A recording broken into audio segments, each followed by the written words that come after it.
Easter Sunday, সারা বিশ্বের কোটি কোটি মানুষের বিশ্বাস আজকের এই দিনে যিশু মৃত্যু জয় করে ফিরে এসেছিলেন।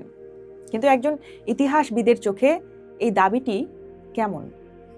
গত 2000 বছর ধরে বিজ্ঞানী, নাস্তিক এবং ধর্মতাত্ত্বিকরা এই একটি ঘটনা নিয়ে যত বিতর্ক করেছেন তার অন্য কিছু নিয়ে হয়নি। আজ আমরা যিশুর পুনরুত্থান নিয়ে প্রচলিত সমস্ত বিকল্প তত্ত্ব এবং রোমাঞ্চকর বিতর্কগুলো বিশ্লেষণ করব। বিশপ এন্টি রাইটের মতে যিশুর শিষ্যরা হঠাৎ করেই কেন নিজেদের জীবন বাজি রেখে প্রচার শুরু করলেন যে যিশু বেঁচে আছেন? প্রথম শতাব্দীতে আরো অনেক তথাকথিত মাসিহাকে রোমানরা হত্যা করেছিল, কিন্তু তাদের শিষ্যরা পালিয়ে গিয়েছিল বা অন্য কোনো নেতা খুঁজে নিয়েছিল। শুধু যিশুর ক্ষেত্রেই কেন তারা দাবি করলেন যে তারা তাকে সশরীরে দেখেছেন? অন্যদিকে বার্ট এরেম্যানের মতো সমালোচকরা বলেন অলৌকিক ঘটনা কখনো ইতিহাসের বিষয় হতে পারে না। তার মতে শিষ্যরা হয়তো শোকে কাতর হয়ে হ্যালুসিনেশন বা বিভ্রমের শিকার হয়েছিলেন। কিন্তু প্রশ্ন হলো, শত শত মানুষ কি একই সঙ্গে একই হ্যালুসিনেশন দেখতে পারে? 1965 সালে হিউ স্কনফিল্ড একটি বই লিখে সারা বিশ্বে তোলপাড় সৃষ্টি করেন, দ্য পাসওভার প্লট।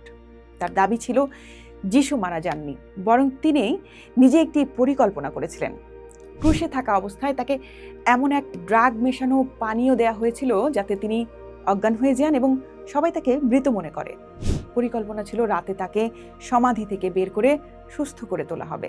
কিন্তু স্কনফিল্ডের মতে রোমান সৈন্যের সেই বর্ষার আঘাত যিশুর সমস্ত পরিকল্পনা নস্যাৎ করে দেয়।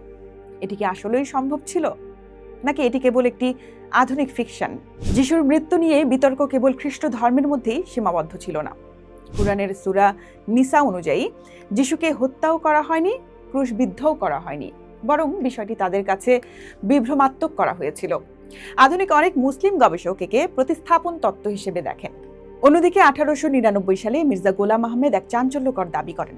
তার মতে যিশু ক্রুশে অজ্ঞান হয়ে গিয়েছিলেন এবং পরে সুস্থ হয়ে ভারত তথা কাশ্মীরে চলে আসেন।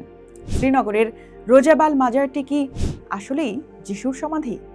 যদিও মূলধারার ইতিহাসবিদরা একে বৌদ্ধ কিংবদন্তির রূপান্তর বলে মনে করেন, তবুও এই তত্ত্ব আজও অনেকের মনে কৌতূহল জাগিয়ে রাখে। যিশুর পুনরুত্থান নিয়ে অ্যাপোক্রিফা বা বাইবেলের বাইরের বইগুলোতে আরো সব অদ্ভুত বর্ণনা আছে। যেমন গসপেল অফ পিটারে বলা হয়েছে সমাধি থেকে যখন যিশু বের হয়ে আসছিলেন তার পেছনে পেছনে ক্রুশটিও হেঁটে বের হয়ে আসছিল এবং সেই ক্রুশটি কথা পর্যন্ত বলছিল।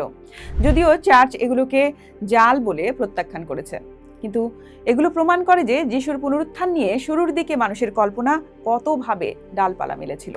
যিশুর পুনরুত্থান কি আসলেই ঘটেছিল?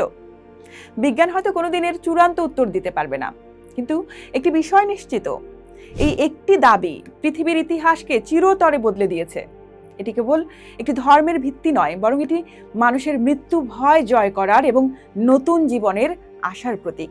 আপনি যদি বিশ্বাসী হন তবে এটি একটি অলৌকিক জয়, আর আপনি যদি একজন যুক্তিবাদী হন তবে এটি ইতিহাসের সবচেয়ে বড় রহস্য।